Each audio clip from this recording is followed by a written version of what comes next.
Year of the Mecha enters the era of the greatest video game console ever. The Atari 2600. What? That's about 20 plus years sooner than I was expecting. Whatever. Oh shit! Am I on the wrong stream? Damn it! Ah, fuck. Well, no. Well, this is ruined now. Kaboom's back. No longer congested. I no longer sound like death. This is something I'm sure we can all agree needs to be rectified. I mean, more than welcome. Yeah. So yeah, you ready for some PlayStation 2 goodness? And for that to persist for the next several months? Because that's where most of the Mecha games are? Dude, how long have you known me? Do you really need to ask that question? Well, yeah, that's fair. I mean, like, between PS1 and PS2, there's just, like, a fucking huge treasure trove of amazing stuff between those two. Oh, yeah. I love the SNES era. I love the PS3 onwards era. PS1, PS2. That's my sweet spot. Yep.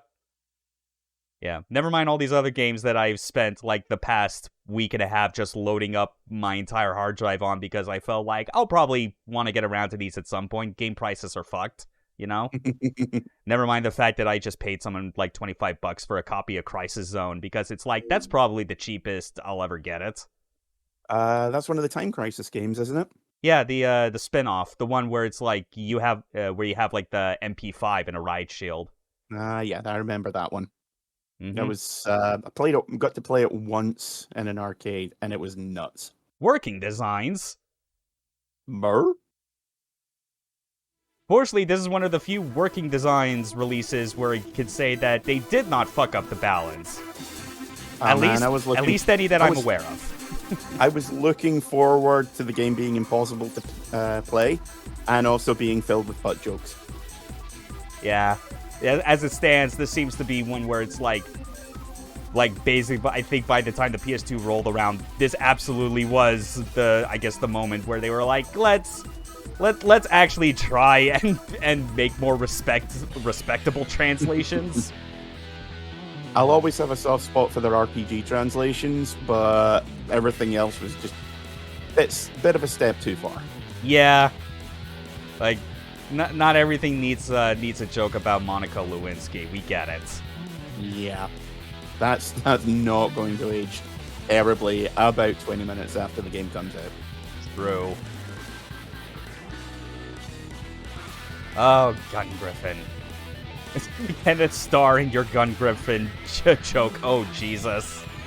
Oh, dear. Yeah. It feels weirdly like ages since since we've like seen anything of Gungriffon, just because those were like so early, like in this stream series, especially being Saturn games. But yeah, it's like Gungriffon Blaze, definitely an interesting one, and I'd say it's in the spot where between this and Gungriffon 2, it's kind of a toss-up as far as which of the two games I think might be the best of this like otherwise short-lived series. I know I had this at one point, and I think I played it maybe for an afternoon. Do not remember a damn thing about it, so this is going to be interesting. Expect to hear me go, "Oh, I remember this," like every 5 minutes. Yeah, it's like first-person mecha combat, makes you vaguely think, oh, like MechWarrior, but faster, that sort of thing. But now we're on the PS2, and we run at 60 FPS. I vaguely remember it being in a weird spot between the MechWarrior games on the PC and Armored Core. I don't know how much of that is like me actually remembering it or me just completely making it up. Yeah, I mean, definitely simpler than MechWarrior, and like I said before, absolutely faster. With funny enough, you mentioning Armored Core, this was a launch year PS2 game. Same year as Armored Core 2. Notice that there's very much a good reason for why I'm choosing to play this instead of just, like, filling out the list with every mainline Armored Core game. Could it be because you would have been doing that for about 4 months straight? Well, like next time I'm on it, it says, like, November, and suddenly we skip to the PS3, and I'm like, that was weird. No, by the time we get to PS3, that'll be, like, I think, October. so slightly sooner, but no, it's mostly because of like, I like Armored Core. I played all those games. Like 2 and Another Age are like those are particular games where even though they're still like in the same gameplay style as like what the series was all about up until like the PS3 when they completely shifted the design. 2, like it just always felt after a point like this is too sluggish and broken to really like enjoy as much, because it's like it's more complicated than like Armored Core 1, but it is nowhere as like refined in all the features it has compared to like Armored Core 3. So it's just a weird in-between spot, and I think it's the sort of thing where my main theory I've always had is like the reason why like the people that gravitate to Armored Core 2 a lot the way that they do is entirely for the same reason that they probably still remember stuff like Evergrace and Eternal Ring, because they were just eating up what games the PS2 had to start in 2000.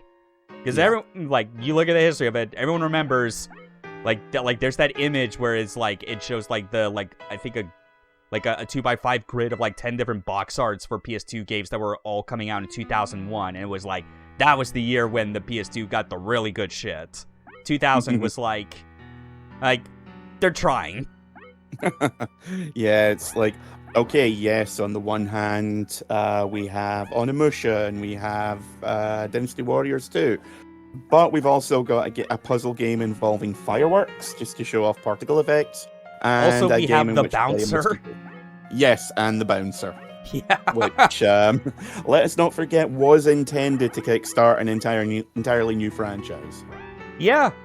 All while showing off, hey, pressure-sensitive buttons. Pressure-sensitive buttons, blur effects, voice acting, we've got it all. Yep. Well, I'm trying to...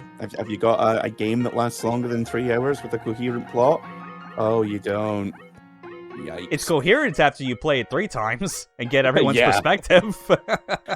Yeah, the problem is finding someone willing to do that at launch. Yeah. Especially when it's like, I mean, God forbid that you have one where like the analog buttons are broken. Oof. Oh, the Remember, PS2.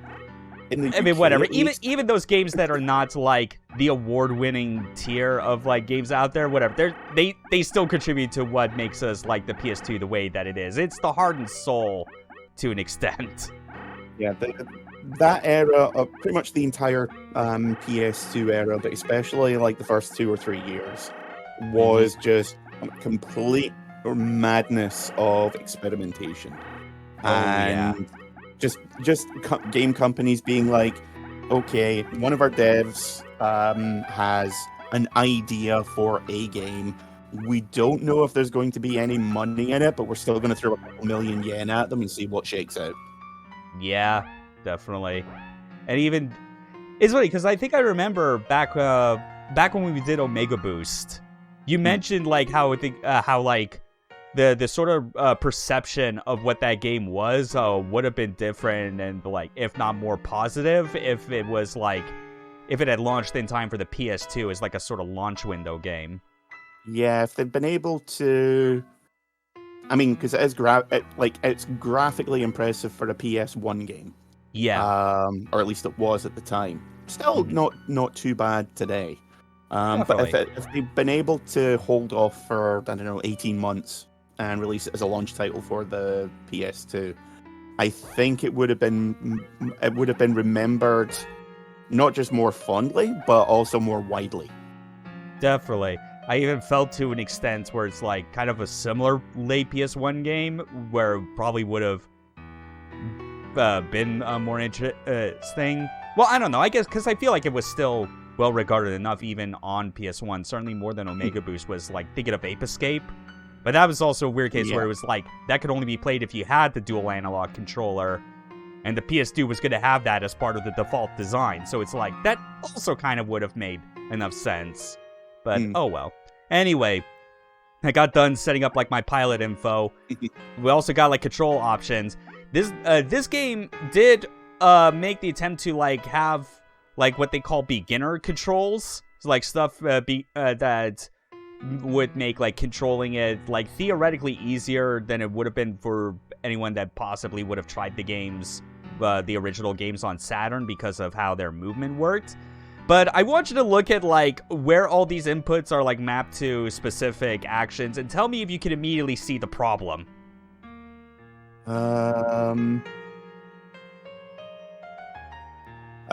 What is twist and why is it on an opposite shoulder button from shoot? Because that's kind of weird. Well, that and general movement being on the right thumbstick. Yeah, that's actually what I was waiting for left. you to bring up, because this has dual analog controls, except right stick is for movement and left stick is for aiming. Yeah, this is an interesting choice of controls, and someone needs to be taken out the back of the tool shed. The fucked up part is, like, I like, when I was showing off Gungriffon 2 on the Saturn, that supports a bunch of different controllers, including the virtual on twin sticks, and the left stick on that controller actually controls movement, and the right stick controls aiming. So they got it right there, but but somehow forgot about that here. Like, this is one of those things where it's like, I generally find myself pretty adaptable to, like, non-conventional control schemes.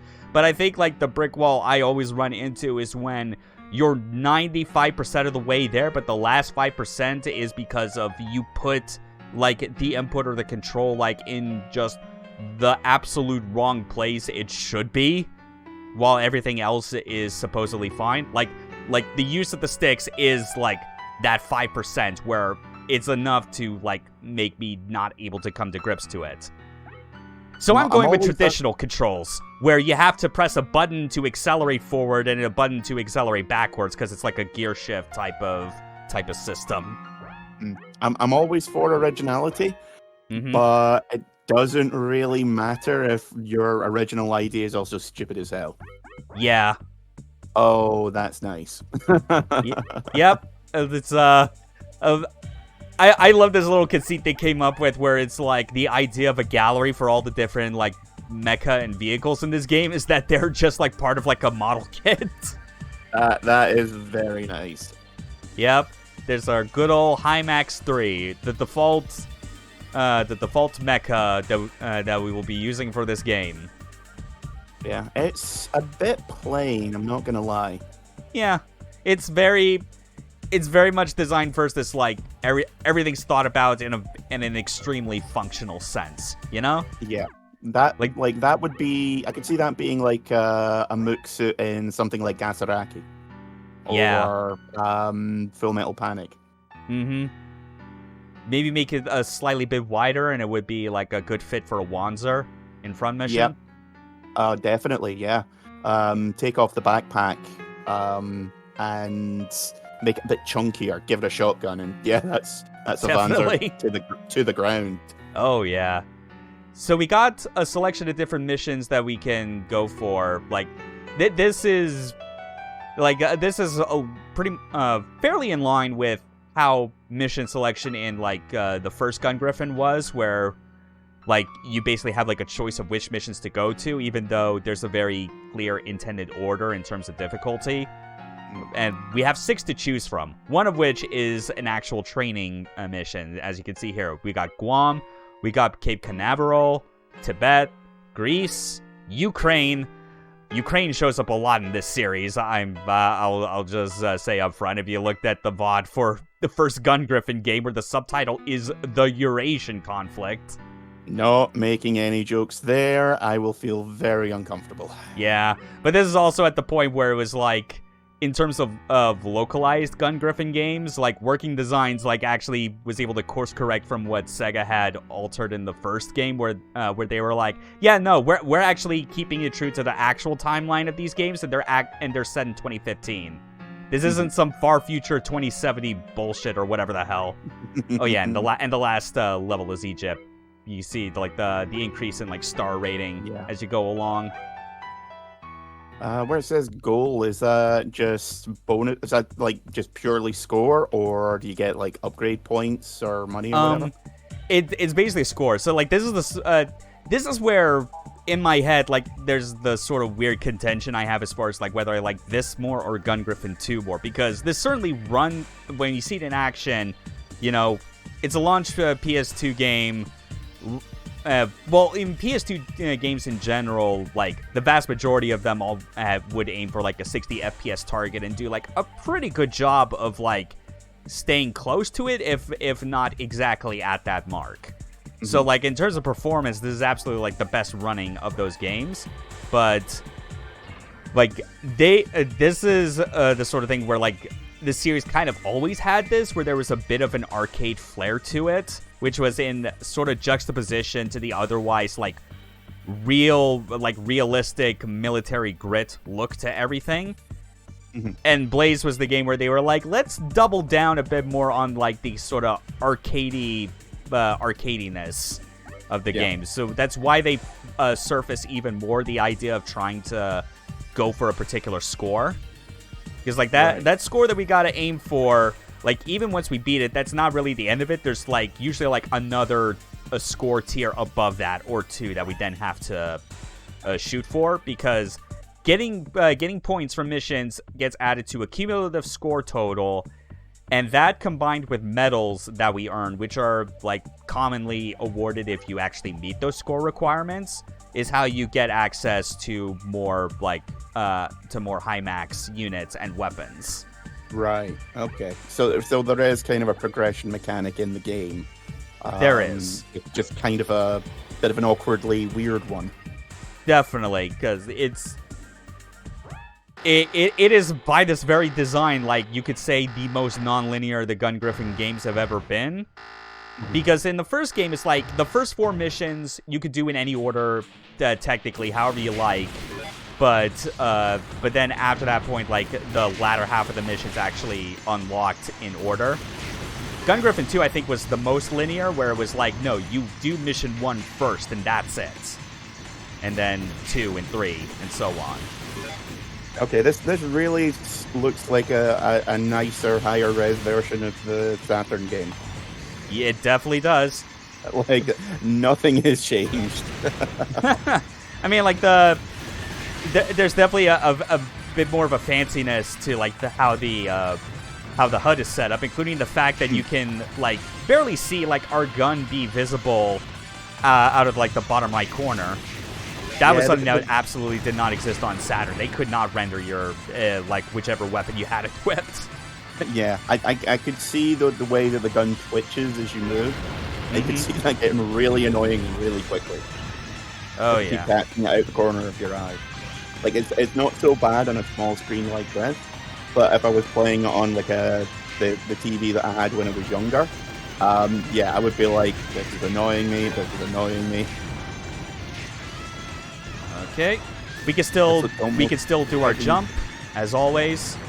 This looks almost heavy gear-esque. Yeah, a little bit. Yeah. I mean, like, Gungriffon, Heavy Gear, like, all of these still owe themselves to, like, the same core, like, source of inspiration, and that is Armored Trooper Votoms. Yeah. Ryosuke Takahashi mecha anime from the 80s is still, like, more than Gundam, like, the single biggest source of inspiration for mecha game design. Yeah. Well, I mean, he took the idea of giant robots as military vehicles and just double down on it harder than anything.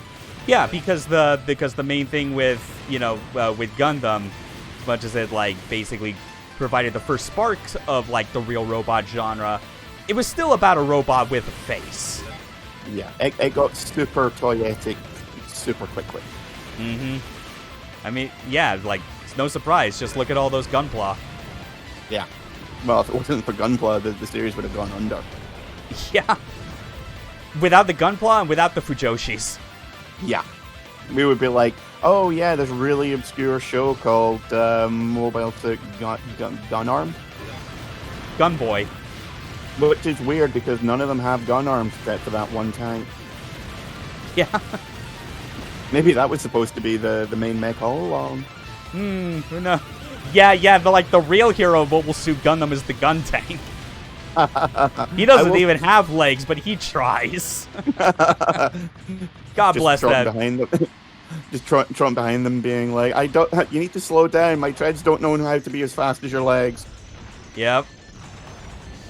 Anyway, up on this hill that is like very deadly, but we gotta like get rid of it. Is that is an actual high max similar to like what we have. I can just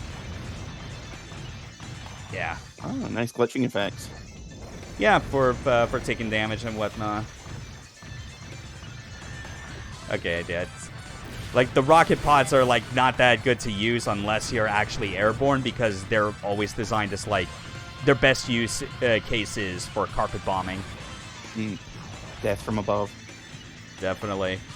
Or maybe more alpha striking given the... the Mech Warrior similarities. Yeah. The influences. There's also like another important thing that should be mentioned as far as like key differences in this game compared to the previous Gungriffon games is that there is no traditional conventional radar of any kind. Instead, if you look at the bottom center of the screen and that pulsating orange meter, is a threat meter. Basically, yeah. And when you're in range of something that counts as like an enemy or threat, you see like those yellow boxes on screen that you want to try and try and shoot. But yeah, that's basically how you find enemies. It's I don't know. It's an interesting, different approach, I guess, to like conventional radar. Yeah, it also means it's secretly a Shin Megami Tensei game. Yeah. Speaking of which, Mega 10 with mechs, I need that mech. And like we said on the Cruelty Squad LP, get Kazuma Kaneko out of his flower field purgatory. He doesn't get to design demons anymore, but he gets to do something better. Do giant robots. We've seen Zone of the Enders too. We know you can do it. Yeah. Einherz was a fucking weird one. Give us more of that. Okay, so here's like the next part of like the whole progression through this game. Like we've been collecting all those different like pickups, which is another super arcadey thing that this game leans into that the Saturn games did not. Like these sort of like pickups for like health or repair or like ammo like didn't exist back then. Now they do, but we also have what are essentially like randomized. I mean, fuck, I guess you could call them these boxes. blind boxes? Yeah. Oh god. VW1 manual can be equipped. Effect illustrated weapon entry. I have no idea exactly what that means. I don't know if that's like an entirely new like body or if that's like an optional part. Yeah, those are some words that with no explanation whatsoever, huh? Yeah, which is a weird thing considering that this is working designs. You would think that they would try to like have things be more verbose, but I guess they could only fit so much because I imagine those text boxes, even in the Japanese original, were like they were always that small. Yeah. You can fit you can fit a lot more dense kanji in those than you can like the English alphabet. Well, it was infamously can't remember if it was a Japanese government official wrote a resignation letter on Twitter. And this was back in the days when it was only 160 characters. Yeah. And he managed to fit in 160 characters what it would have taken about 1,500 to write in English. Yeah. Yeah, that's the power of complex characters. that hold multiple meanings. That said, though, to read for most people, but I respect it. That said, though, these briefing screens are the ones where it's like the text windows are actually big enough that they can fit in however much text they need to like get the point across as far as what you need to do for each mission. And this I actually do appreciate, just the extent to how absolutely detailed these are to guarantee that you are not going to be confused as far as what you need to do step by step. Like if you actually read, not just read, but also look at the map and where it's like panning over to each section. Yeah, and I take it there isn't any kind of map you can bring up mid-mission either. You cannot, no. And for what it's worth, like the Saturn games did not have like a full screen map you could bring up either. You basically had like a map screen that you could like scroll around like in the briefing to kind of get a lay of like what the whole mission environment was going to be, and then you had to work from there. So the idea is that, you know, we start from the north, work our way south, blow up those heliport bases along the way, and as we crest the hill, we gotta take care of the mecha that are guarding the shuttle and blow up the shuttle. Easy enough. And enemies will occasionally still like come in from like the east and west.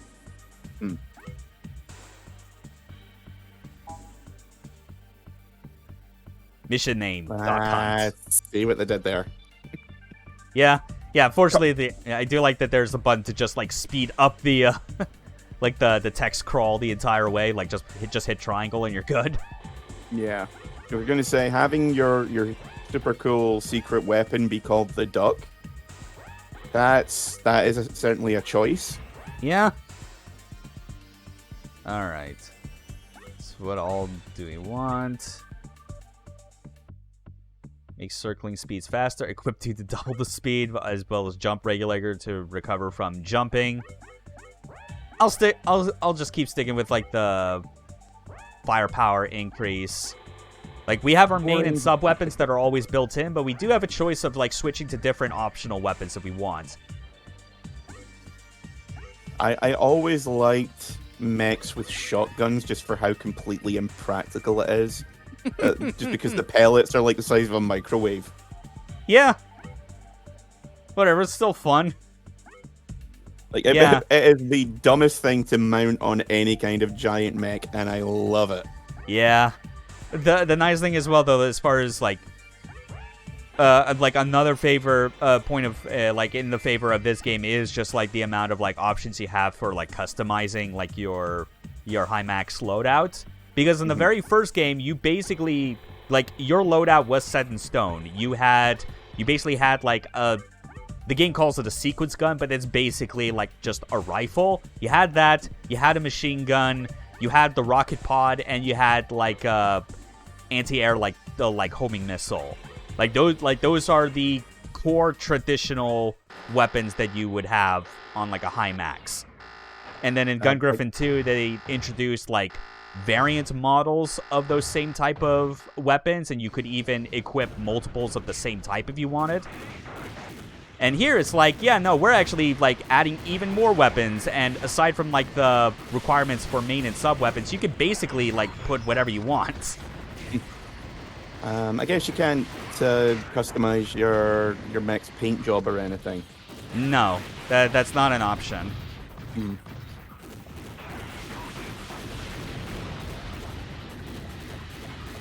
That said, though, one change I can say that this game makes that I'm not fond of is how, is like when you jump, and like you're in that particular flight mode, you're always moving forward now, as opposed to having like full like directional movement, which was I preferred having that as far as like mostly because of how like when you were on ground and the way that movement was already, like for like. So much of it is that, yeah, you have to always be adjusting, like, your throttle so that you're either accelerating forward or backwards. You also have noticed the... I don't know if it's deliberate or if it's the controls or what, but whenever you're in the air, you also seem to wiggle back and forth a little bit, which is kind of weird. There we go. That's the good use for the rocket pods.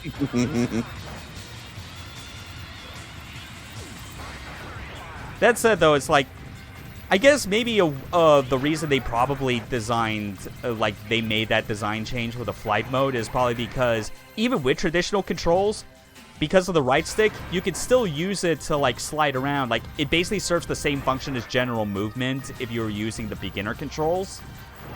But because it's not the only way to, like, move around in general, I'm fine using it as, like, an occasional thing rather than being expected to rely on it and being confused as to why isn't the left stick moving. I think I actually just Goomba stomped that fucking... That was good. You stepped on that spider mech. That was cool. Yep. Hell yeah. Somewhere there's a little baby Tachikoma who's waiting for daddy to come home, but he'll never come home. Good old shotgun. It's like... It's just wildly impractical, but I love it. I always made sure to use at least 1 or 2 shotguns when I was playing front mission. Yeah. I mean, also, like, the other fun thing about it that makes it pretty alright is a shotgun. No absurd spread. So it's like, it's actually somewhat viable at ranges other than point blank. Yeah, the pellet spread's actually better than most FPSs I've seen. Yeah. There we go. Giant mechs posting their W's. There we go. That was our friendly. We don't want to shoot them because they had, like, the kind of hard to see, like, cyan, like, blue bounding box around them. Yeah, I'm surprised there isn't any kind of more obvious friendly tag on them. Yeah. Well, I mean, I guess it's also the sort of thing where it's like, it'd be a lot easier to, like, notice regardless if this game did have like a traditional radar. But whatever. I guess they had to dedicate a lot of, like, this, the top part of the HUD to, like, your score readout, because that's important. Absolutely important to have your timer, your score, and how many goodie boxes you've got. Yeah. Like, how many enemies are on the field that we gotta, like, kill or whatever. You know, our allies that are currently present. The score in the top center, which is important because I'm not going to destroy the shuttle just yet. Not until I guarantee that I have hit 180,000, because that's our first score requirement for this game. Well, for this mission, rather. So I think the enemy count is, like, mandatory enemies, not, like, ads or anything? Something like that. Well, it's like... I forget exactly, like, how, like, the readouts, like what makes sense, like, on... like what the numbers mean, like to the left and right of the division symbol. I think I just know that on the right, it basically means how many enemies are actually currently present on the field. Yeah, because when I was reading it when you were running to this area, it said like 1 of 16 or 17. So I was like, oh, okay, only just like the final target to take out. But now it's counting down, and I'm like, okay. And then counted back up because it went from 12 to 14. Yeah. It's like, anyway, I think mission targets and just regular enemies, or I don't know.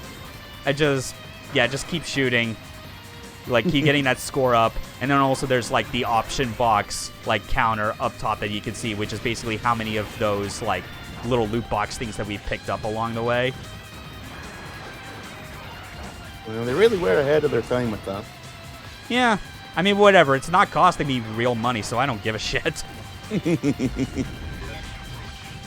I hurt myself a bit because I forgot that I switched to the rocket pods right there. See, I wasn't sure if it was that or if you just like flew into the ground too hard. No, it's like friendly fire on yourself is absolutely possible with explosive weapons. Also, big shout outs to like just the fucking Bud Rock music that this game has for its soundtrack. It's a very different feel from what they went for on Saturn. It feels like Working Designs released a lot of games with butt rock.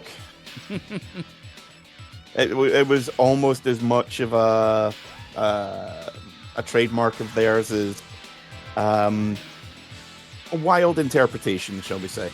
Yeah.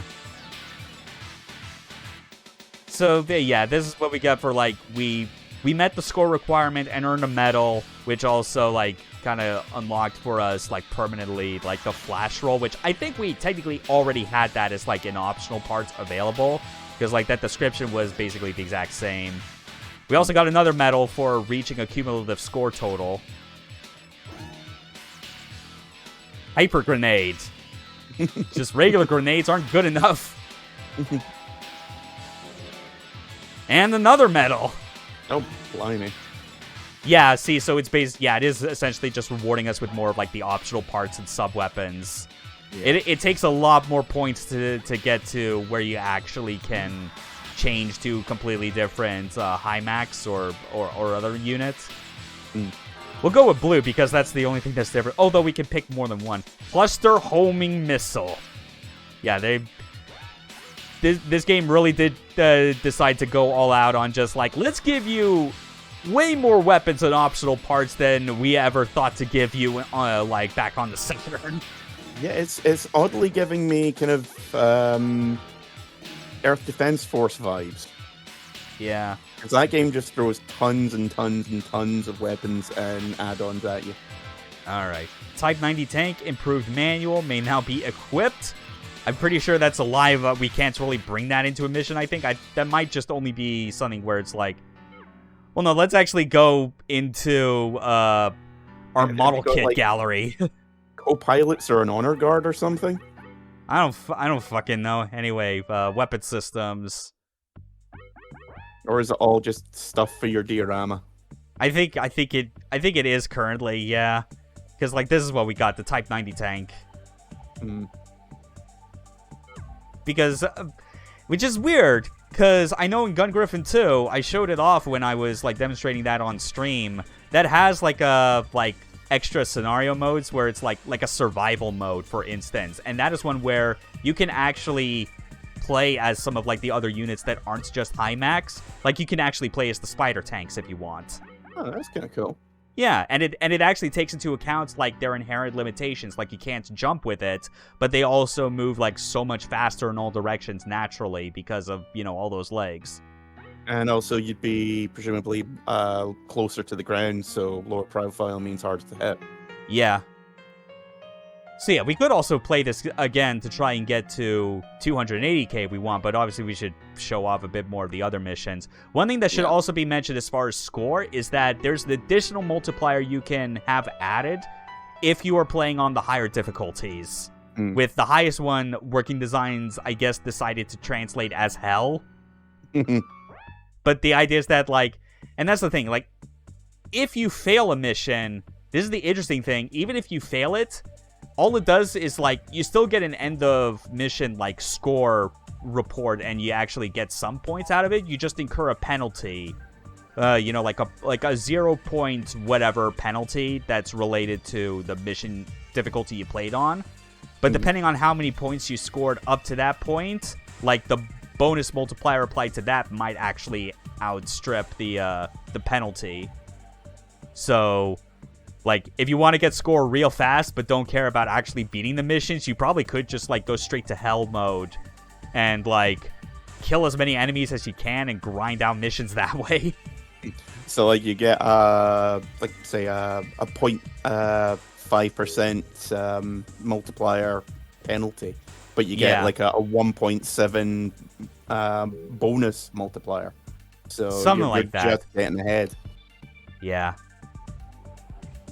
Tibet, this one, I do like this map a lot, like, because I've admittedly not played all the way through this game. I play, like, enough of it to kind of, like, to experience, like, all of, like, the 6 available missions at least once. But I've had, like, a soft spot whenever I boot up this game for the Tibet level because of like the environment, the expected routes that they want you to go through, and as well as, like, the music. This is one where it actually kind of encourages, in a way, the idea of taking a more careful sniper approach, because this is a heavy stronghold that we're trying to break through.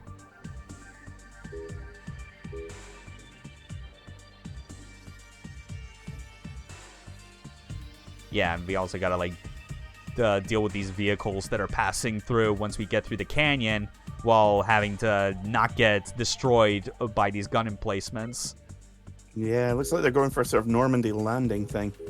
A little bit, yeah. And then, of course, work our way up to the mountaintop and just burn everything to the ground. I like the unit name so far is Knight Bishop Pancake. One of these things is not like the others. One of these just doesn't belong. And as always, keep watch for enemy reinforcements, because of course they'll keep spawning in so you can farm for points. But not for too many points, because every mission technically has a time limit. Yeah. Well, the last one you got down to about 3.5 5 minutes left on the clock, yeah. Yeah. So there we go. Work our way through, like, that narrow canyon, take care of the gun emplacements while destroying the vehicles that pass by in front of them, and then work our way up to the top and destroy the rest. What could go wrong? Starting to get a bit more involved with the mission types now. Yeah. Okay, so let's see what we got. Yeah, we got the cluster homing missile. Yeah, why not? Because I barely used that machine gun the last time. It's weird. Like, the machine gun in the Saturn games were always, like, most useful if you wanted to save on ammo while getting rid of, like, non-high max type enemies, you know, like tanks or, like, the spider enemies or things like that. Well, no, not even those. Mostly just, like, tanks and, like, trucks and things like that. But it felt like the damage and spread was, like, severely worse on that front compared to how it was in the older games. And that's on top of the fact that it actually takes ammo this time. So it's like, what's the point? Yeah. I mean, for one thing, I'm actually kind of impressed that there is a decent spread of weapons, because that wasn't really the sort of thing you saw in games like this back in the day. Yeah, like, for this series in particular, when it had started with, like, a very defined, like, set of 4 weapons that had clear use cases. Yeah, but I mean, even in other games, it was generally you had maybe 4 or 5 base weapons, and each one, like, if you got any more weapons, it was just like a straight upgrade. Definitely. So, like, you've got a machine gun, you've got a slightly better machine gun. Yeah, like, shotguns did not exist in Gungriffon 2, among other things. Or grenades that I presume actually get tossed out. Yeah. I'd like to try that and see if there's any kind of throwing animation. There won't be, but it'd be nice to see if there was. Yeah, something like that. So we got our rocket pods. There's the cluster homing missile with... Yeah, can't really get around me now, can you?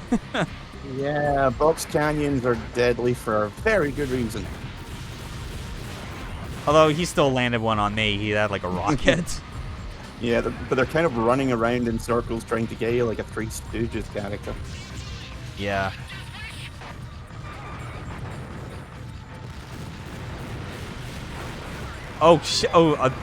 Maybe that's actually what the grenades are, and it comes out as a grenade launcher type thing. Because I saw what looked like rounds that would come out of like those, like actual like grenade launchers. Yeah, I was thinking Kind of the bouncing. alternative would be like grenade pods. Definitely. Okay. I'm trying to remember as well if there was a... There it is, yeah. Like, L1 is zoom. So this is where, you know, what I was talking about, that there's like a sort of sniper approach you can take with this particular mission. Yeah, I wasn't quite sure what you meant, considering you didn't actually have anything remotely like a sniper rifle, but Yeah. holy shit, the range on that gun. Yeah.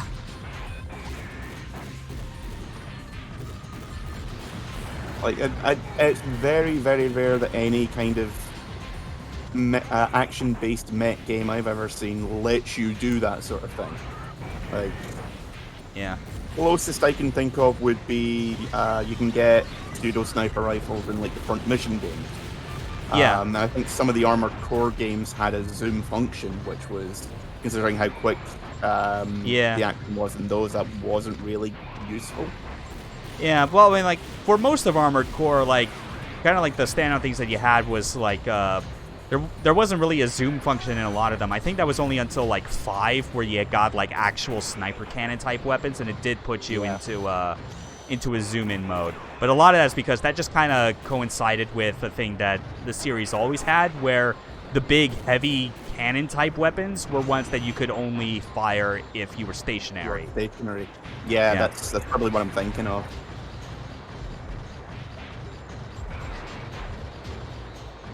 Okay. Also, it looks like your bullets have an arc to them. They do, a little bit, but yeah, it's still pretty respectable range on this thing.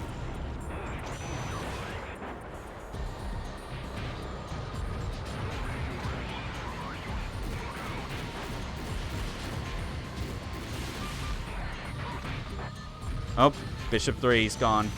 Well, whatever.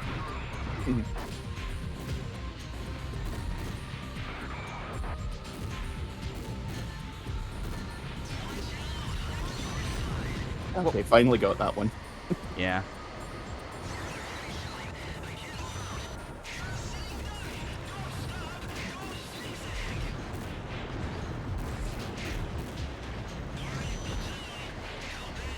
Okay, and yeah, it's I'll admit, even though like I had like made note of like the kind of core things that were going on like in that briefing, I forget exactly if they mentioned there's a specific time that you're to expect those like vehicles to kind of pass by along the river. So I'm just taking care of all the gun emplacements because I can.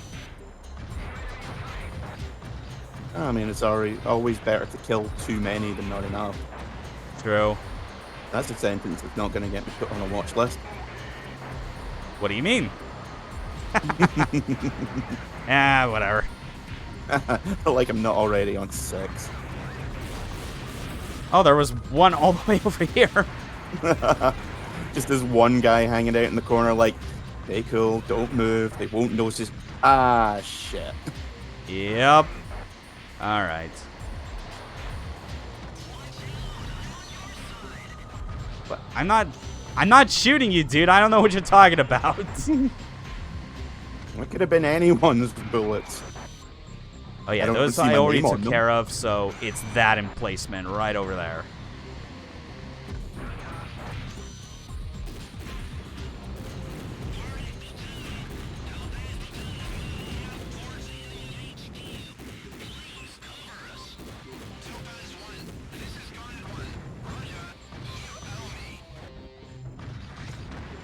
All right, and then there's a little tank and a spider tank. Oh my god, that rocket!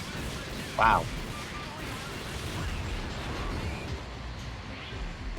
gonna say, thank God this wasn't Field Battalion, or you would have been picking yourself up. Yeah.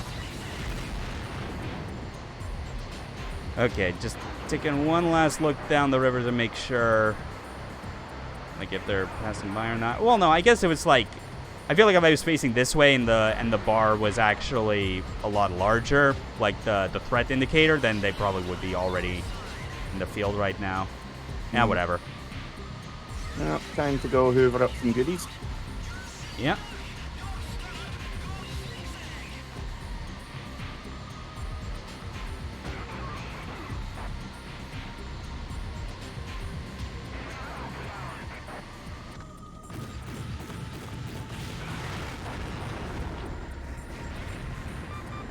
Yes, screw it. Time to carpet bomb. Okay, now it's all kicking off.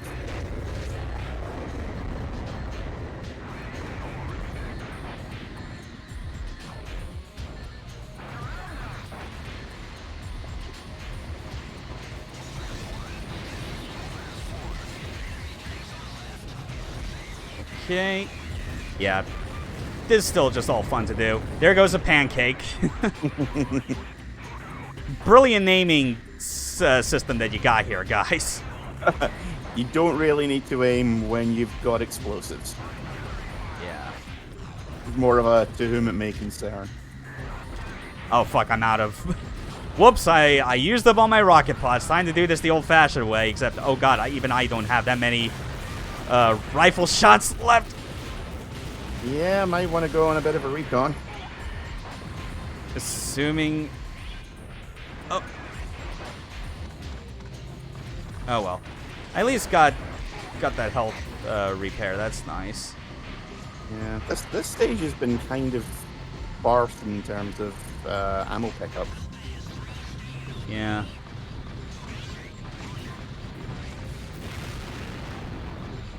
Like, I appreciate wanting to drop all these, like, option boxes and whatnot, but, you know, it would help if you could actually drop, I don't know, ammo. Just the thought.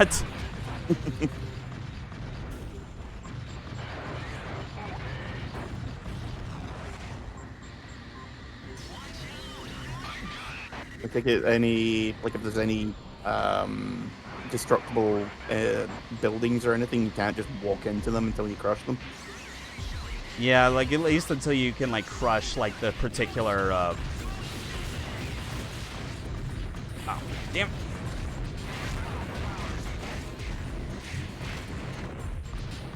Oh, wait, I didn't actually get all those. Whoops. Oh, dear. You know, I hear you're supposed to talk out your problems. Harsh language might work. Yeah, fucking shit. Because it's like, I already... Oh, wait. Oh! Mission complete. Oh, I think they just finished the job for me. Good job. Fine, that dickhead's gone because he's running because he's run out of ammo. Guess we'll have to do it for him. Yeah, whatever. At least I also hit, like, the score plateau for this. Dead on. Got another cluster homing missile.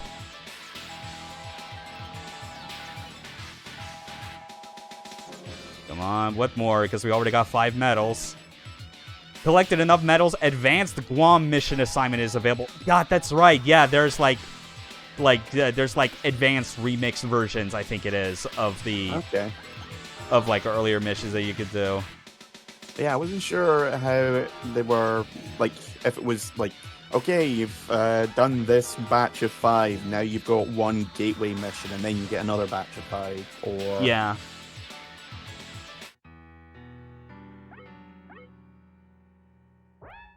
Yeah, so like you got normal, but there's also advanced.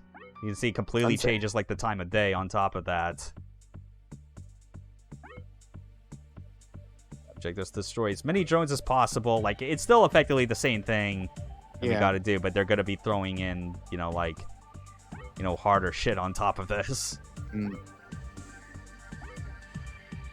Final stage of training exercise will pitch you against the Jagged Panther. That's the particular name of that high max.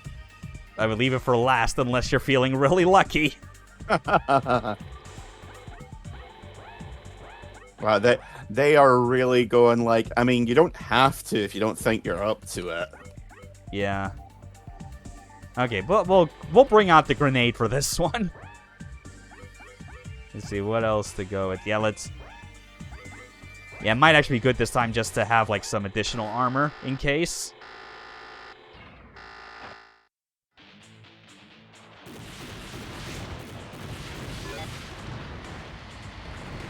Yeah, at the end of the day, it's like the biggest thing that's obviously different here is just like the time of day changing and whatnot. I'm pretty sure like enemies.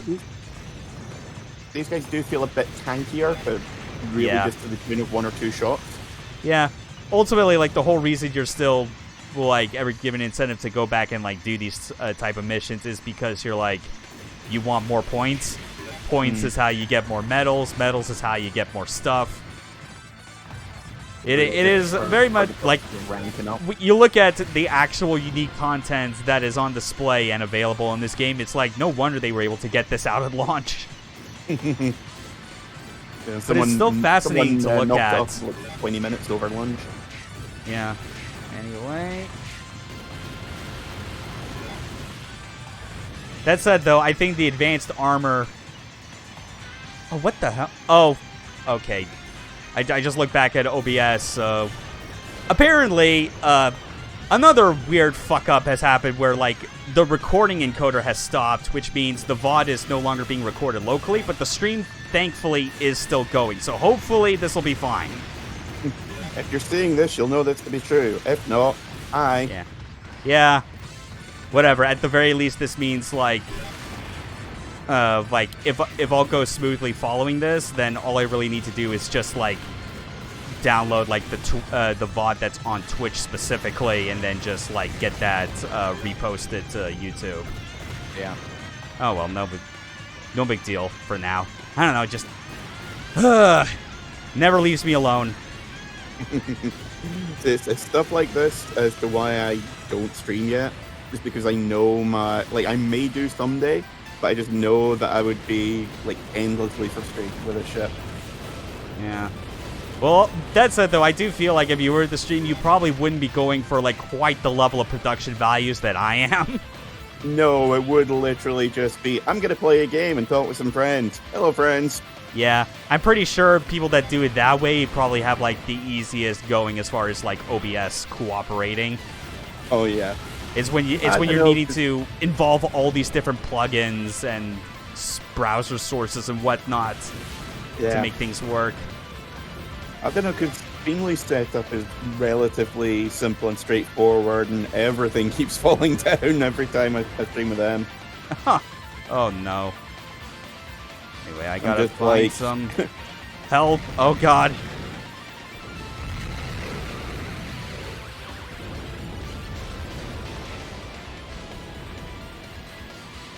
Oh, there's the repair hangar. There we go. Jesus. Hey. Yeah, even with advanced armor, it's still... Oh, God, that's right. I forgot that I keep thinking I somehow had the shotgun there, but no, those were the rocket pods. That's where all that damage came from. I was blowing myself up like a jackass. God knows how many times I've confused a rocket launcher with a shotgun. Those are some very delayed explosions on those grenades. Yeah. You don't so much have to lead the target as lead the target to where you're going. Yeah. Oh well, took it out eventually.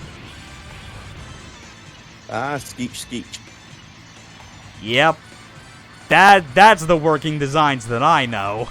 I wonder if they were trying to say scotched. I don't know.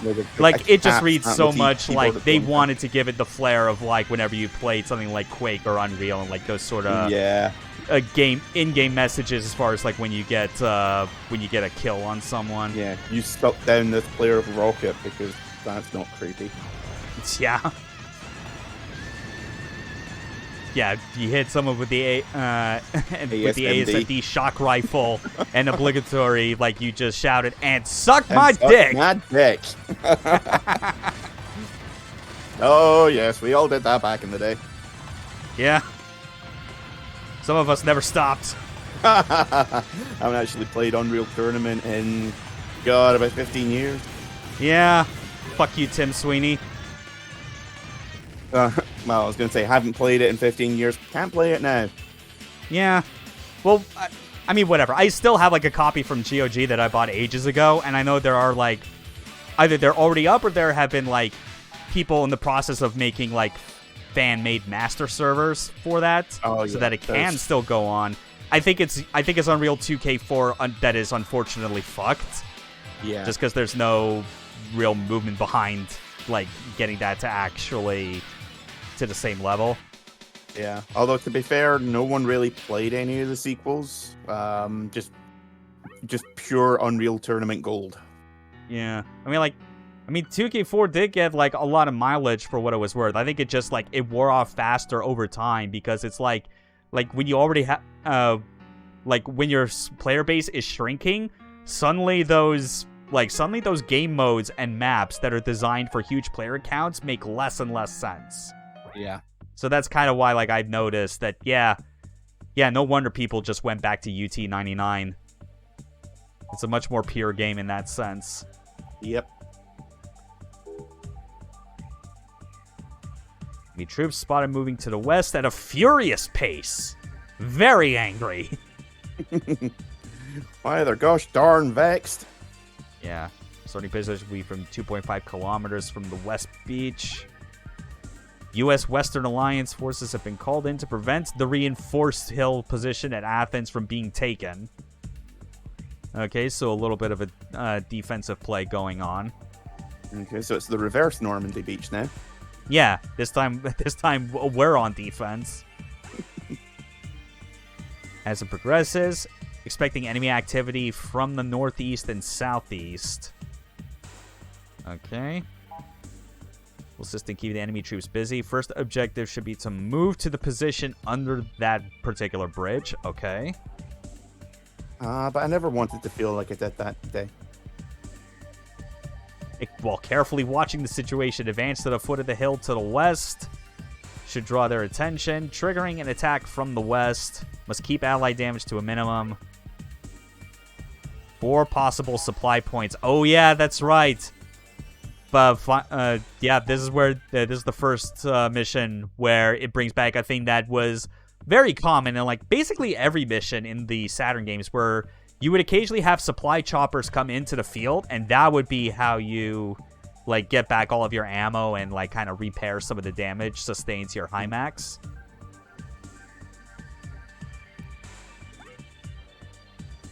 All right. Protect the allied position and the troops. Defense the target at least one of 5 alpha planes. Yeah, we'll see how that goes. I'm going back to the shotgun. Swear to God. Okay. I only have 1 firepower 1 remaining and 1 advanced armor. And fuck it, let's just do, like, quick reload, because there's technically, like, or actually, hold on, let me look at that. Increased reload speed of the weapon. So yeah, I assume that's just basically, like, as you're firing, like, fire intervals, essentially. Are the optional parts used every mission? They are. Right, because I could have sworn you had, like, 3 or 4 damage boosts already. Mm-hmm. That makes more sense.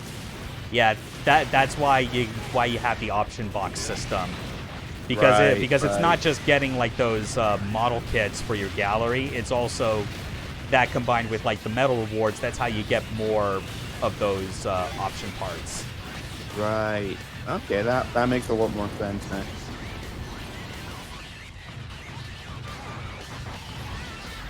Alpha 4, retreat under the bridge.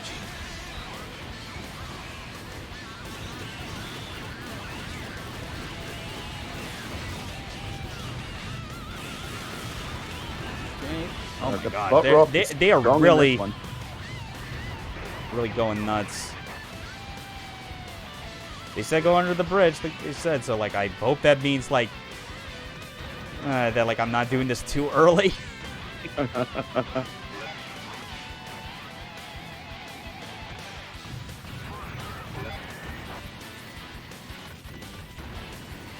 They are not particularly generous with the health pickups, are they? No, not especially.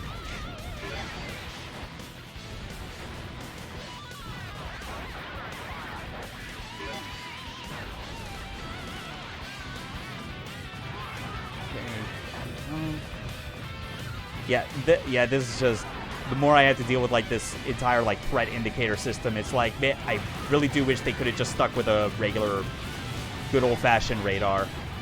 Yeah. Like I said, it seems like they were like, okay, we know what works, but what if we put a spin on it? Yeah. And, commend them fully for trying something new, but it's only a good idea if it works. Yeah.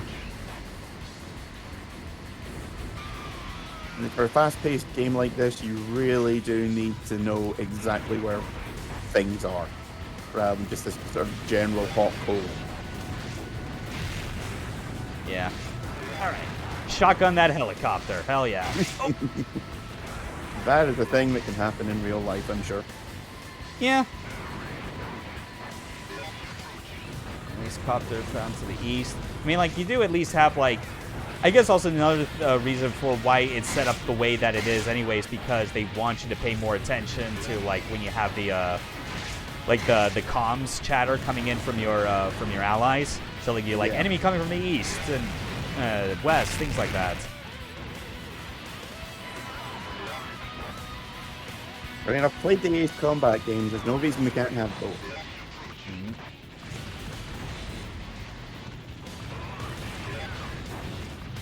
Enemy AWIGs found to the northeast. Okay. Yeah, every time I see that, I keep thinking it's the egg mechs from the Xenosaga series. Oh, no. Because one's AWGS and one's AGWS. Okay. So there's just a little part of my brain that just keeps pinging.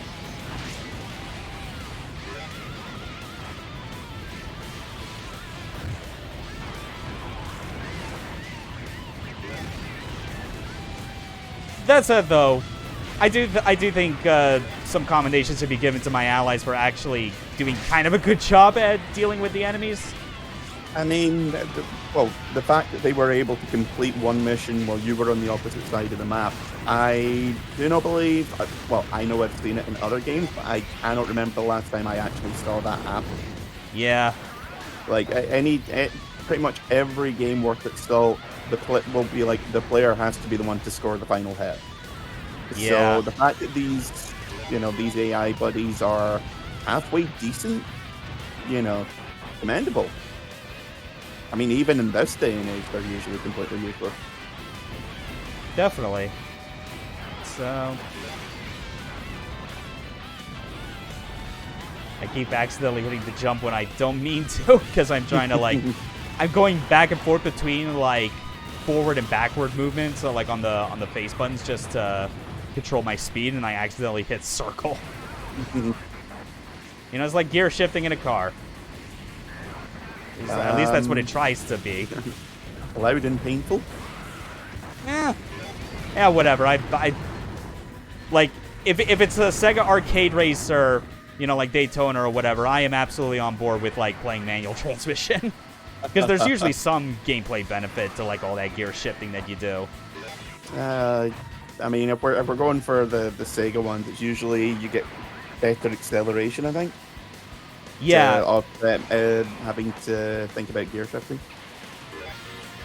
Yeah, well, like, yeah, because, like, the idea with, like, in those games, it's like, I think it's like your top speed is slightly better in manual transmission, plus you also get the benefit of when you gear shift while turning, that initiates a drift, and is sometimes can get you, like, a much better angle than just holding the brake to try and activate it normally. I think some of the Ridge Racer series did that back in the PS1 as well. Yeah. I think I remember it being a thing in Rage Racer.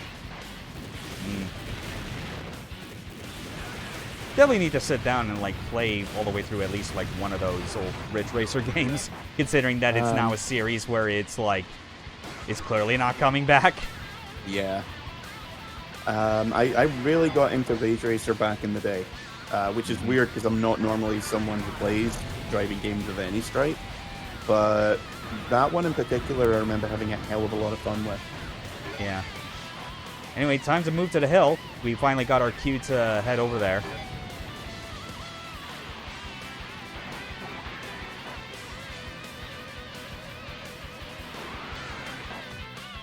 This background track is fucking amazing.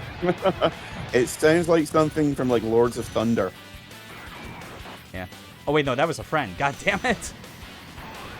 Sorry, Tim. And I think the bullet drop off basically made it so that it just like blinked off his armor. Just bouncing off the ground at his feet, and he's like, dude, seriously. Yeah, my bad. And there it is. Oh, yeah, he actually... Someone else got the kill on him before I did.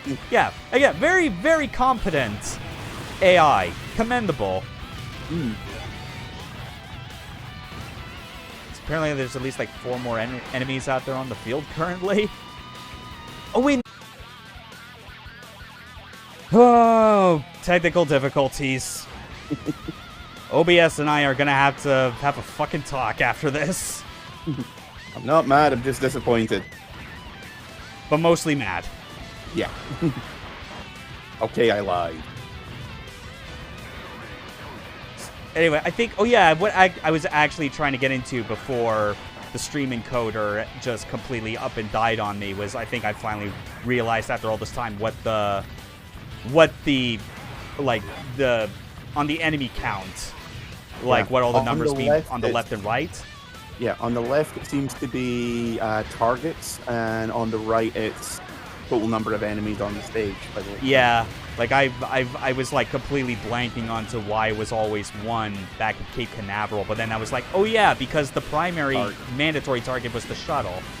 Yep. There's a lot that you can end up forgetting in the heat of, you know, just trying to pilot the giant robot and shoot everything. Vehicles to the northwest. Yeah, I forget, is this a run the clock out or kill everything mission? I think this is basically like run the clock out and survive while making sure that like your allies don't all get destroyed. Yeah. Reinforcements are dispatched. Oh yeah, and also another thing that's like why I wish that we just had like a traditional radars, because that threat indicator, I realize calling it a threat indicator is inaccurate. It's more like a motion detector because it's also reacting to our friend. Oh, well, that's not confusing whatsoever. That's why I was accidentally taking shot at my dudes.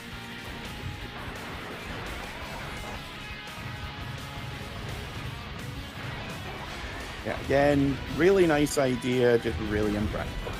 Yeah. It would work better for something more slower paced. Definitely.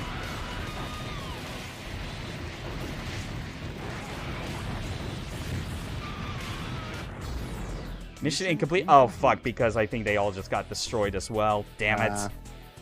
Yeah, well, that's sure fine because we went out of bounds. Oh, yeah, see, so look at that. Like, 0.1 actually for Operation Failed. Jeez, that is, like, why bother penalizing you in the first place then? Yeah. I mean, like, we still somehow made the score plateau, but, like, that's, like, kind of separate from, like, the actual total score that gets added to our cumulative. Yeah. Oh, well. 6 medals at least. Sorry, it's a 90% penalty. Yeah. Wheel adapter may now be equipped. Makes roller dash possible. Even though we are already able to roller dash. Yeah. Fucking hell, working designs. Like, what? Were you really that down that you couldn't make, like, dated 90s pop culture jokes? That you had to resort to this? Oh, fuck. Whatever. I think we got...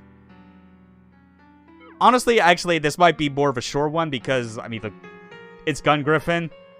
Like, a lot of this is, like, familiar enough to anyone that's, like, if you've, like, seen, like, the previous games on stream, you kind of know. And also, I think, like, that fucking OBS crashing the encoder has kind of put a damper on wanting to continue too long. Yeah. Might as well, I'll be honest, as I said, like, I know I've played this, but I can't feel like we've seen all we really need to anyway. It's not a particularly in-depth or involved game to begin with. Yeah, it's very fun. Like, it's still true to the spirit of, like, the gameplay that was on the Saturn. I think it's, like, the more interesting to show off, like, the reason why I picked this is because, like, again, between this and Armored Core 2, yeah, Armored Core is, like, the more well-known title, but, like, I still maintain that, like, that second generation of like, AC games was a bit of a letdown overall compared to the PS1 titles. And it's a bit more interesting to show that, like, you know, they weren't the only 3D mecha game franchise in town at the time. Yeah. Plus, there's also the fact that there is technically one more Gungriffon game after this, but we don't talk about that one. Okay, that is basically a prototype Tachikoma. Yeah. There is no two ways about it. Just give it a blue paint job and we're good. Give it a blue paint job. Put some Playmo on the corners to round them off a little bit. Yeah. Yeah, definitely.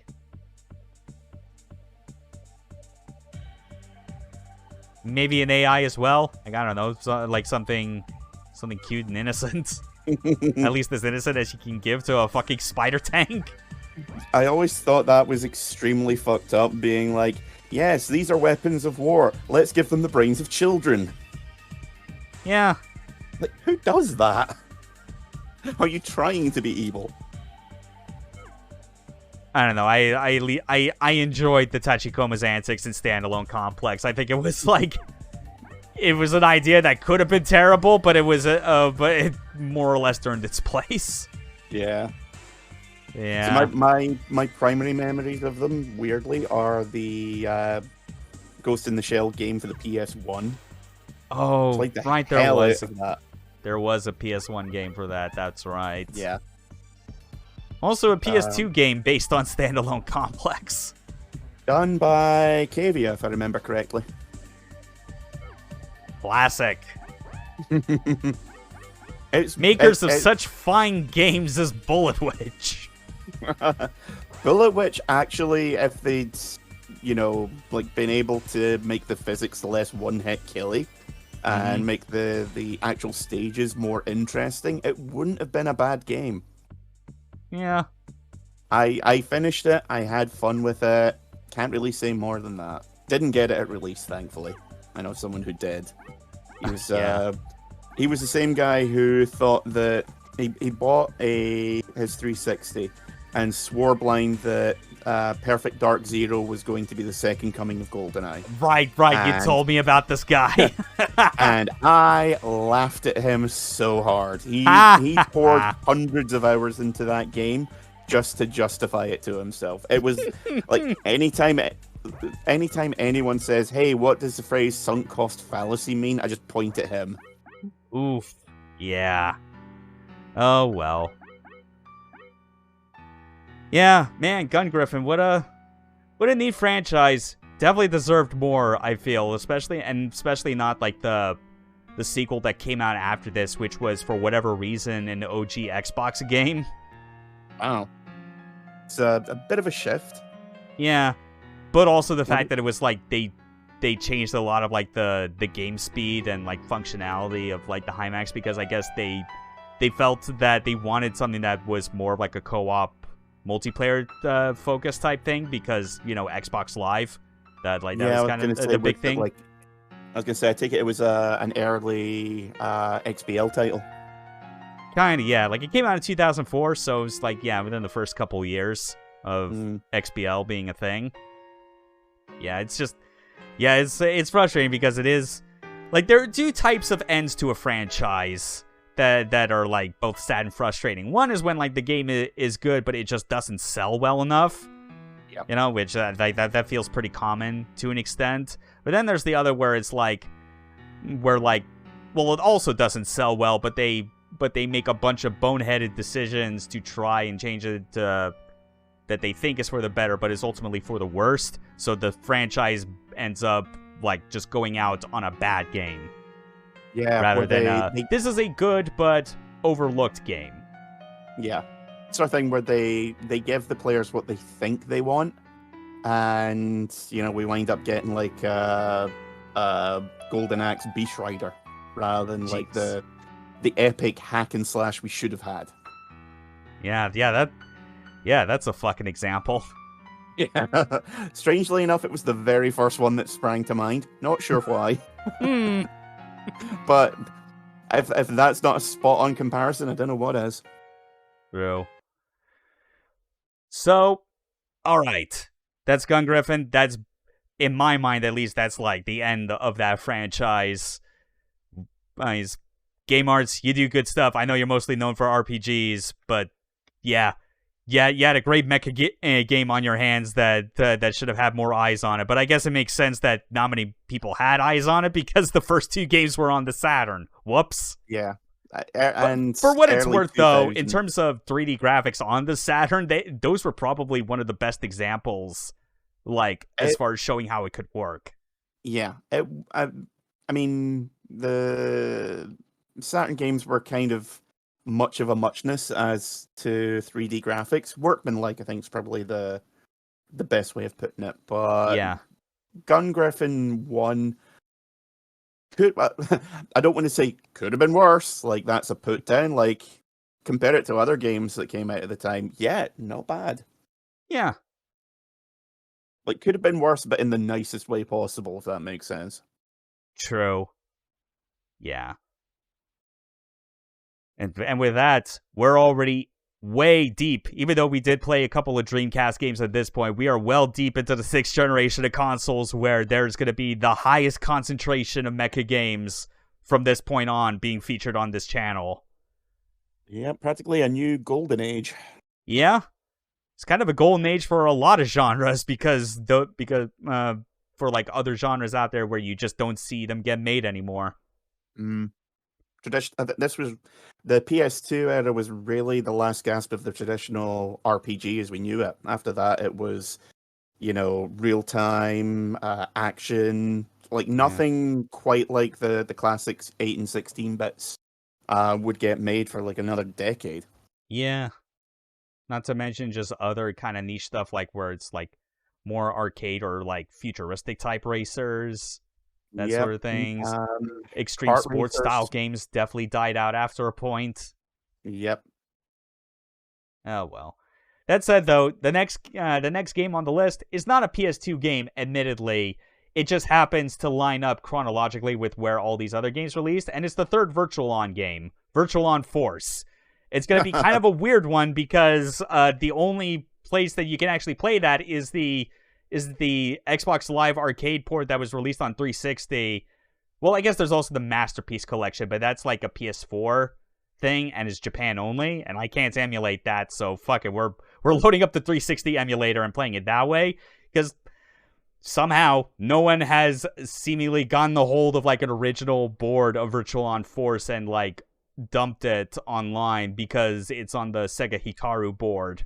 Like one of those infamously like super expensive arcade boards they put out that barely anyone made games for. Yeah. Remind me, Force is the weird one, the black sheep of the family, right? The black sheep. Well, I feel like I don't know, like I feel like prior to a certain magical Virtual On, like the actual like black sheep was Mars. Right. Because I don't know. That might still actually be the black sheep. I don't know. But like I can't play a certain magical Virtual On because that was Japan only, and then they delisted the digital copies of that game like 2 years later. Because that was a smart move, tying it to a light novel franchise. Yeah, I was gonna say you call it delisting, I call it sealing for the good of humanity. Yeah, but Force I would say is absolutely a weird one because I mean we were bringing up like I was mentioning with like the ultimate fate of Gungriffon, where its final game was like a multiplayer focused title on the original Xbox to take advantage of Xbox Live. Force and how like that was like a weird shift that people kind of didn't want, especially after like the series high point. Force is kind of that as well for Virtual On. Not nearly as bad as like the Gungriffon game that I'm talking about, Allied Strike, but it is the sort of thing where like for as much as it ended up being kind of a screw up on Virtual On's case, you see like what it was trying to go for, and then you can immediately point to, oh, that's where these other like Mecha franchises picked up the pieces afterwards. This is why, like, basically you say that like the Gundam Versus series is essentially the successor to what Virtual On basically had dominance over in the arcades. Yeah. It's that sort of thing. Yeah. But that'll at least be fun because, hey, it's another excuse to whip out the twin sticks and suck ass at the game because I'm terrible at dealing with the AI. But I mean, whatever. It's arcade game AI. Yeah. For a game that's trying absorb hits or distract the enemy. Mm-hmm. You're still expected to do 90% of the job yourself. Definitely. That said, one other thing besides that, because I also should mention that like with Virtual On, that's going to be on Wednesday because hopefully I'll double check to make sure, but I do believe that Millennium Cyborg will be back for that, so we'll be kind of having them around to see out like for the moment, the end of like the Virtual On saga. You know, it had its glory days. Oratorio Tangram was a fucking banger of a game, but now it's kind of in the decline. Yeah. So naturally, you know, there won't be like another like main episode on Saturday, but I got something better in mind. And I have an image preview to give, like not just for a game, but also like what the stream layout for it is going to look like. Oh god. So I had been wanting to do what I've been calling want to call omake streams for this, just to keep it in line with like the Japanese like nature of like the genre and whatever. It is like, yeah, it's a bonus. And I was initially thinking that it would be a good idea to have it be for mecha related things that weren't specifically like just other games, you know, like maybe some model kit building, possibly a watch party for some really obscure OVA or something like that. I don't know. but like the model kit I was wanting to arrive, like still hasn't shipped out because it's been back ordered. And like, I don't, and even after thinking on it, I don't think I have like a good setup in place to kind of get a camera position where I could actually like show it and have like a comfortable workspace to put it together. So it's like, fuck, what could I use as a bonus stream? I guess maybe for games that didn't make the list. And as I was going through the games that I was loading onto my PS2 hard drive, I came across Steambot Chronicles. And let me tell you, it's a weird one. Let me tell you, just from like the US box art, I've had like if we're going just based on like what you would miss by judging a book by its cover, I did not fucking realize that this game was made by IREM. Yep. Because oh boy, loading up the first half hour and I could feel the disaster reportness in like the engine and control feel. See, I remember it thinking like this felt like a Mega Man Legends spin-off. Yeah. Maybe that was just me, but yeah, might have been you, but it was like I remember just like the US cover, saw the art, saw it was published by Atlas. I assumed it was like largely JRPG fare where the mecha aspect of it was like more for aesthetic reasons than actual gameplay implementation, you know? But then I went through the tutorial in like the first half hour and it was like, hold on, these actually control like mecha. Wait, you're telling me this game is non-linear? This is by the Disaster Report devs? You mean there was a sequel they were working on, but it got canceled alongside Disaster Report 4 because of the Tohoku earthquake? Fuck, why am I upset now that like a game got canceled when I didn't know it existed a decade before? Wasn't there a couple of like pseudo spin-offs as well set in the same kind of world? There were, but nothing that I think was designed to kind of like play like what this game this game has. I'm sure there was one that made it to the PSP and one that either made it onto or was planned for the Vita. Yeah. It was definitely the sort of thing where it's like, yeah, because of that 2011 earthquake in Japan, like, IRM just had no choice but to shut down their entire game division, because it's like, it would be tone deaf to release a game about surviving a horrible earthquake in the wake of an actual real disaster like that. Well, then how are we going to make money? Well, I guess we better close shop. They didn't release another disaster report for like 4 years, did they? Yeah, well, like, that's the thing with Granzella, which is basically made up of former IREM developers, and we're like basically we're able to negotiate with like IREM to get back the rights to some of their franchises so that they could put them out as actual games again and not patchy slot. Like, that's why Disaster Report 4 finally did come out, and that's why we also got like another R-Type game. And why we're getting R-Type Tactics this summer. Which I'm that's really true. Looking forward to. Yeah, Kazuma Kujo, like selflessly, I'm going to say, do what he can to like save the legacy of a company that had to like shut its game development because of like events outside of their control. Dude also is like one of those developers where he's wearing the sunglasses, so I just look at him and I'm like, he is the Tomonobu Itagaki of like PS2B games. That's how I imagine him. I'm doing it all for the art, but not quite sure what you're doing to begin with. Something like that, yeah. He definitely not short on passion, that's for sure. But 100%. Yeah. So yeah, that's the idea. My discovery of Steambot Chronicles led to me going, I can't play this on my off time. I am so upset that I did not discover this sooner, that I could have put it on the main list. So I am going to have this be part of the bonus Omake streams for Year of the Mecha, where after I finish my current game, which is 10,000 Bullets, another B game classic. Yep. This will be the next playthrough, and it will be under the Year of the Mecha banner. It'll basically be going on for all the days in between the main episodes. And I'm excited for that. Yeah, it'll mostly be like, I'm intending it for mostly to be like a solo affair, even though like it'll be for like Wednesdays and Saturdays. If you or any of the other commentators are like up to like pop in every now and then, I also wouldn't mind, because like this just seems like a weird, delightful thing that I'm excited to dig into and like share with people.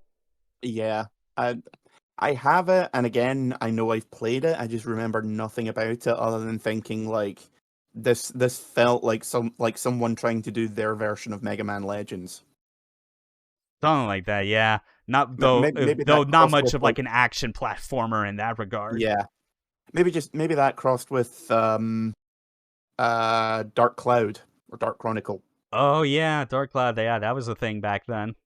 Second game was really good. Amazed they didn't make a third. Yeah. The one thing I can say about this game, just from what I was able to glean on it, is like, man, so like when I've been just finding like the ISOs for these, like occasionally, like especially going through CD Romance, you can find like some games get like an undub patch version that's alongside it in case you want like the original Japanese voice tracks. But I was like, I mean, sure, some of these games I could see myself like just wanting the Japanese like voice track because the English is probably that bad, and it doesn't have anyone that I would recognize, you know? Steambot Chronicles, meanwhile, is like, hey man, you want a main character voiced by Spike Spencer? You want Wendy Lee in there? Why don't we just go to Texas and hire everyone we can find? Yeah, this is basically like what like if Steambot Chronicles was an anime, ADV would have totally like licensed it back in the day if they could. 100%. It's like the alternate title I have for this is Shinji and Rei go on laid back steampunk robot adventures. The Spike Spencer Power Hour. Yeah. Yeah, you thought it was over after Martian's successor, Nadesco. It's not. We're still going. I think I mentioned it before on one of the streams, but we used to get a TV show on Sci-Fi Channel in the UK called Psycho Exciting. which was basically like trying to bring in. Basically, it was an attempt at doing a Saturday morning kids show, but with anime. And the two shows that they picked for it, they would like with a lot of those things, they would like show 15 minutes of the episode, then show a couple of features of like news and stuff in anime and gaming and so forth, and then show the other half. Two shows they picked were Nadesco and Evangelion.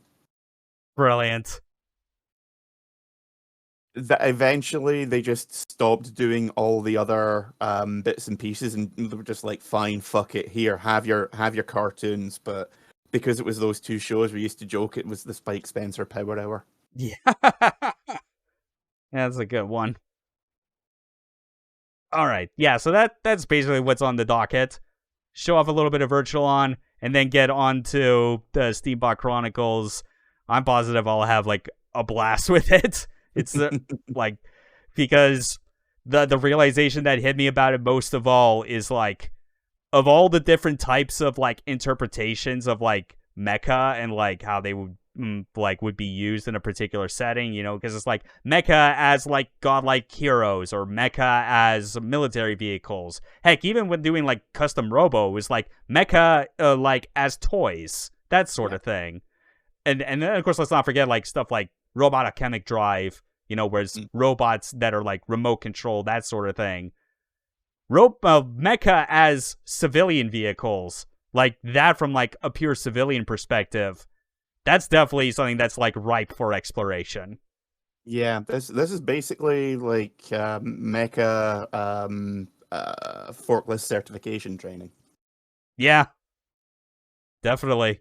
Yeah, they can be used for forklifts. They can be used for like farming, because there's like a part early on where you pass by a farm and there is someone like in a bumpy trot, because that that bumpy trot's the Japanese name. Trotmobile is the actual name for the mecha themselves, which I gotta say, like, I can see why they call the Steambot Chronicles. I think I kind of like Bumpy Trot more. It's probably a bit more honest to like the vibe that game seems to have. I know, it will always be Bumpy Trot for me. Bumpy Trot is just such a fun name to say. It is. Yeah, that'll be fun. So a week from now, like around this time, get ready for like some steampunk mecha adventures. But thanks again for being on for today's stream, even with the fucking technical difficulties that we got hit with a little bit into it, but it's salvageable and not entirely unexpected. I don't think I've been on any kind of stream like this year that hasn't had some kind of problems with it. True. Oh well. And so, yeah, that's all. Not much else really to say as far as like the current plans. Just the mecha train does not slow down. I'm gonna get off like splice those two VODs together, get them uploaded, and then I'm just gonna keep watching more Brave of the Sun Firebird. You have a good one. Take care. Later. Game over.